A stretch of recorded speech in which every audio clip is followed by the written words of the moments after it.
this is Leah. Welcome back to my channel, The Trillium Creative.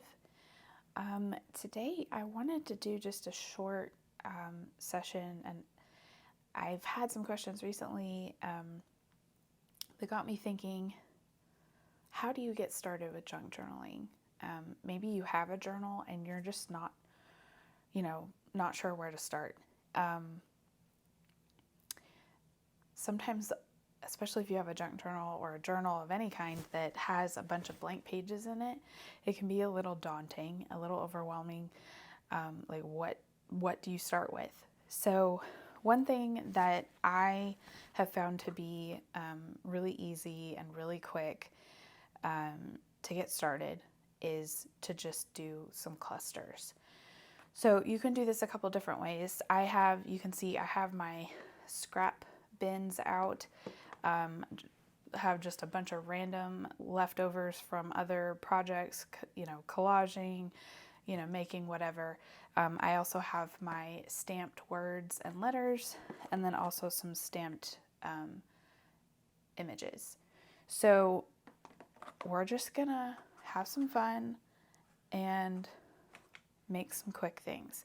Now, I just recently got this, it's the Tim Holtz Tiny Attacher stapler, which I'm going to use for this. You don't have to have this particular one. You can use regular stapler.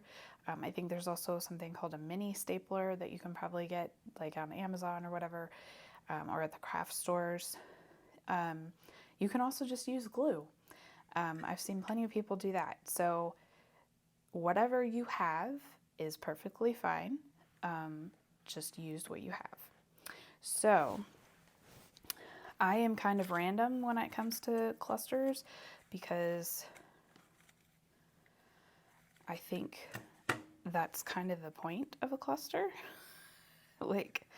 is to not have to think about it too much.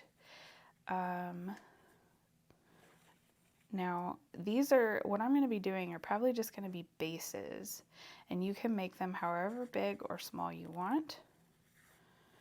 Whatever, I'm going to make that one a little bit smaller. And actually, it may be easier if I were to dump this out on my table. But like that looks good to me. So I'm just going to go in here with the staple, hold it all together, and we're good. There's one. Okay, I took a minute because I realized I had a little container of clusters I had made before and hadn't grabbed it. So these are just random ones I made, bases that I made, and these were actually, I made with a regular stapler before I had the tiny attacher. So you can see there's a little bit bigger staple on those, but it still works. And you can, when you go, these are, like I said, these are just bases. So if you go back later to actually use them in a journal, you can add, if you don't like the staple, which I don't particularly mind the staple, you can cover it up with like a focal point or a button or a piece of lace or something like that if you want to. So there's all sorts of random colors and things in here. So I'm just going to throw that in there. And I am actually going to dump this out on my table. So you might have also noticed that I have some bits of fabric on the side here, some little ribbon. These were like little scraps that I got from a bag that was getting thrown out. Some bits of sari ribbon that I had left over from something.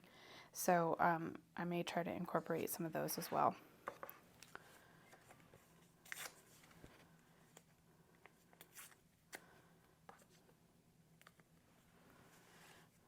So it really, it does not have to be perfect. To me, the whole point of these is that it isn't perfect. It's just kind of random, but it adds a little, like when you go to use it, you can add a little bit of texture to whatever it is you're making. And I really like these because they don't require much thought. And like I said, that's part of what makes them good as like a starting project because you don't have to think about it much. And there's not as much pressure. Here I have a little bit of vellum or tissue paper. Some cardstock.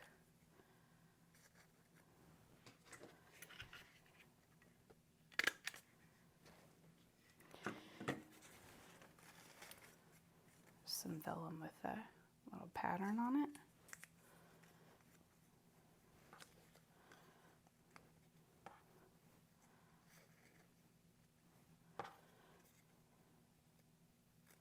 That's kind of neutral.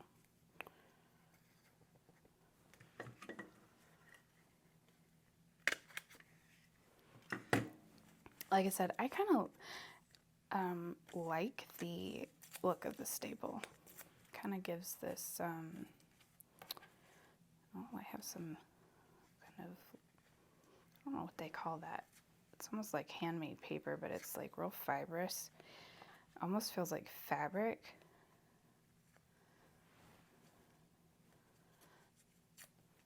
I think that was left over from some of my scrapbooking stuff. So back in the day, I did a lot of scrapbooking.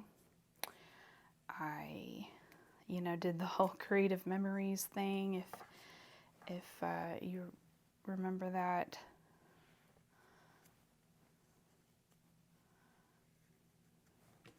So I had stuff left over from that I am now using in my journaling, in my junk journaling.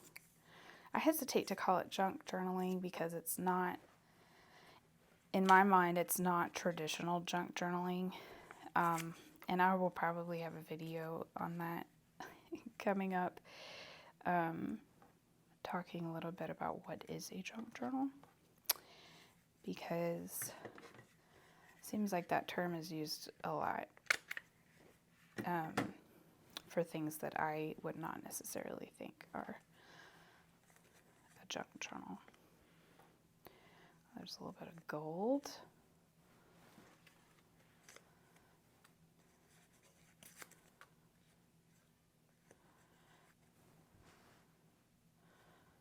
See, maybe a little neutral in there.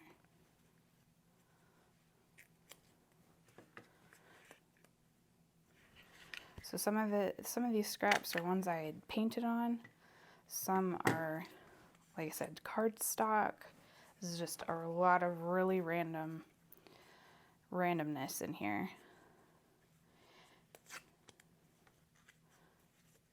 Just getting rid of some of the straight edges.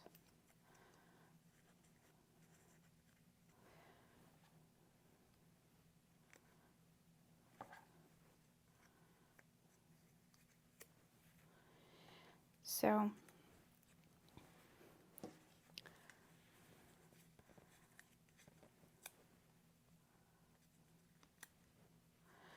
now, of course, I'm tearing down some of these bigger pieces, and that makes smaller scraps. So sometimes it feels like the scrap pile is never ending because you just always make more from whatever it is that you're making. I think maybe I'll put a little bit of fabric on this one.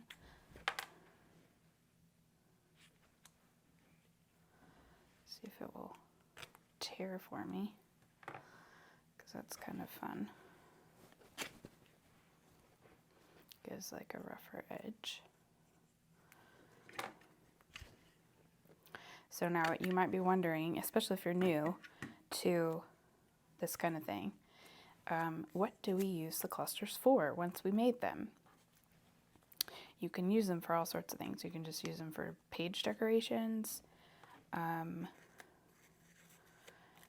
lot of people use them for things like tabs on the edge of a page. Do a little film.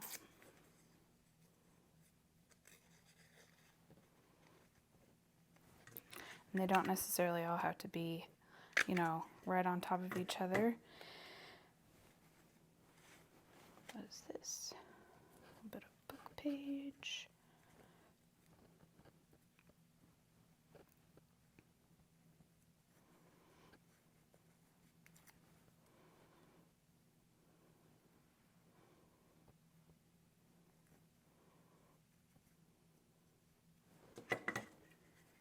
I don't know about you, but I tend to struggle with, just in life in general, with a little bit of OCD tendencies. And something like this is really great in my mind to combat some of that. Because if I start thinking oh, well, maybe that should be arranged this way, or, too much for too long, then it defeats the whole point for me. So I need a bigger piece behind there though.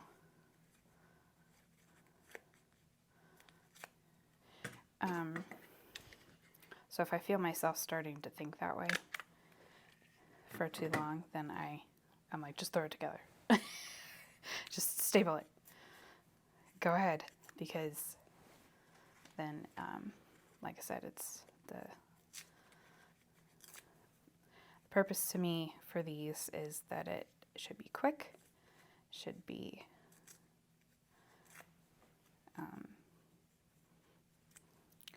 not, require much thought or time. It's kind of a small one. Let's see.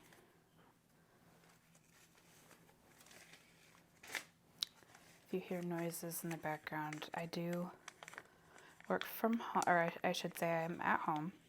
I work from home during the day. This is on my lunch break. And I do have 2 teenagers that live at home. And so you may hear things, and that's just how it is. I don't live in a silent world. So that's just how we roll around here. We also have 2 cats and a dog. So you may at different times hear them as well.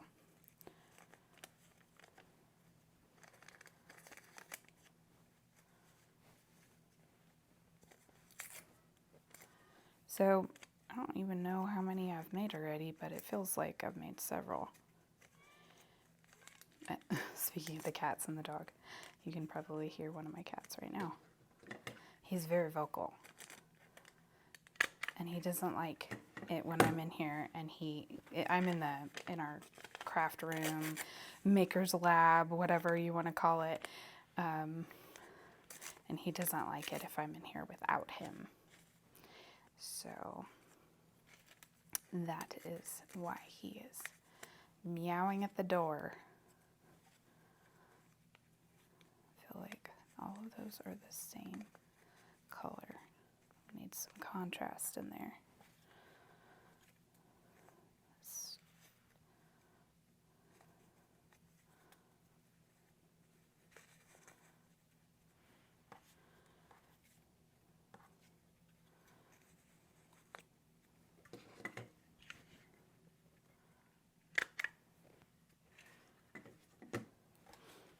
I'm going to go ahead and tear up some more of this.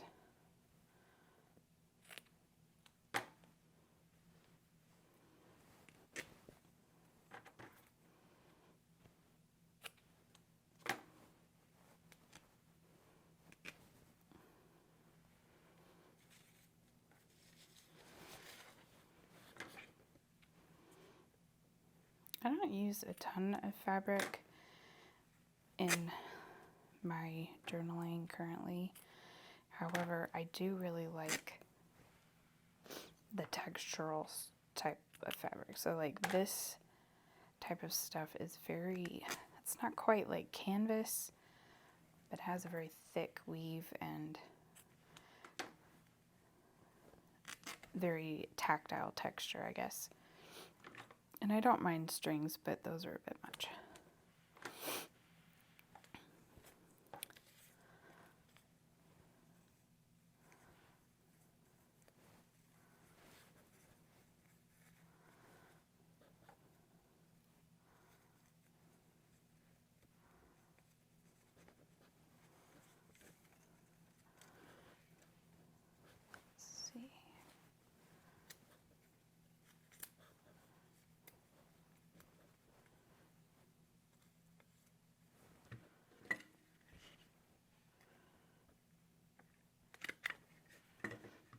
Okay, so we have several, I don't know if you can see that.